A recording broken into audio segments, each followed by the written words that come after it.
Assalamualaikum warahmatullahi wabarakatuh. Halo semuanya, selamat datang di channel YouTube kami, Portal Berbagi Ilmu. Kita akan masuk materi mengenai alat ukur di bidang otomotif. Kita masuk jenis-jenisnya dahulu.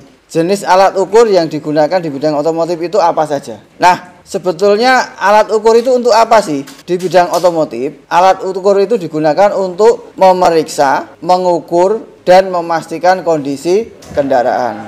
Jadi, pemeriksaan suatu komponen otomotif itu macam-macam caranya. Yang paling sederhana biasanya dengan visual. Nah, bahasa kita didelok, dicek nganggo moto. Oh, kira-kira kampasnya sudah habis. Oh, kampasnya masih. Nah, nanti makin kita butuh ketelitian, nggak bisa dengan mata lagi, tetapi harus dengan alat ukur, gitu ya. Makanya kita butuhkan alat ukur. Setelah pengecekan visual, biasanya nanti pengecekan dengan alat ukur. Nah, sehingga ketelitian pengukuran sangat penting agar perbaikan sesuai standar. Nah, setelah diukur, kita akan tahu nanti komponennya masih layak atau enggak. Kita bisa menentukan. Kalau layak, maka kita pakai lagi komponennya. Kalau tidak layak, kita lem biru, kita lempar ganti yang baru. Oke, sekarang macam-macamnya yang digunakan di otomotif. Umumnya ya, yang pertama alat ukur panjang dan dimensi. Nah, yang ada di situ ada mistar baja, vernier caliper, micrometer, dial gauge, feeler gauge. Nah, kemudian nanti ada alat ukur tekanan.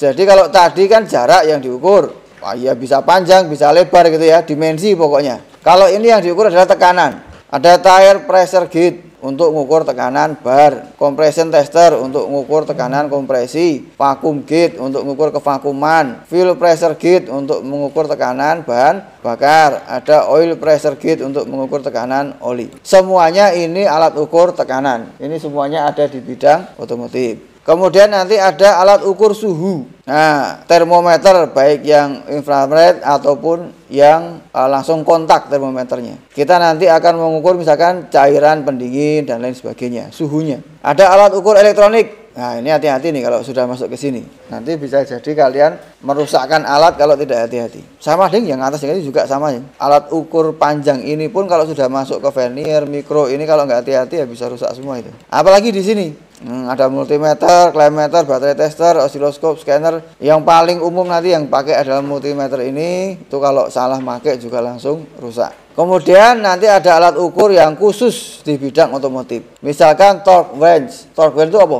Bahasa Indonesianya apa? Torque wrench itu kunci torsi, kunci momen. Sing muni neng film-film cetek dipakai cetek. Nah, itu ceteknya itu sebetulnya ukuran. Kalau sudah sesuai ukuran maka bunyi cetek gitu kan. Ada yang pakai jarum, nanti macam-macam. Timing leg, gas analyzer, hidrometer, chamber, to in.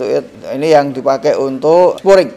Intinya gitu. Kalau kita lihat dari macam-macamnya, ada alat ukur yang mengukur dimensi, ada alat ukur yang mengukur tekanan, ada alat ukur yang mengukur suhu, dan ada alat ukur yang mengukur listrik atau kelistrikan.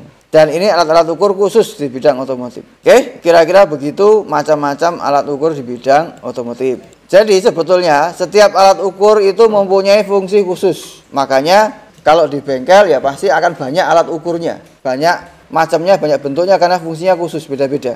Penggunaan alat ukur yang tepat menjamin hasil yang akurat. Jadi kan hasil akurat kita bisa menilai dengan benar komponennya benar-benar rusak atau masih bisa dipakai.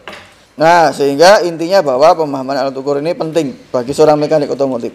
Bisa bongkar, tidak bisa ngukur, maka salah dalam menilai.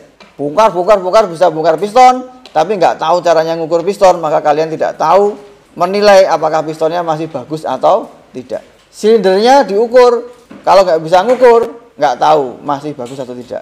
Secara fisik, secara visual bisa jadi masih bagus, pasang lagi. Setelah dipasang, kompresinya gembos lagi. Ternyata ukurannya sudah melebihi batas standar.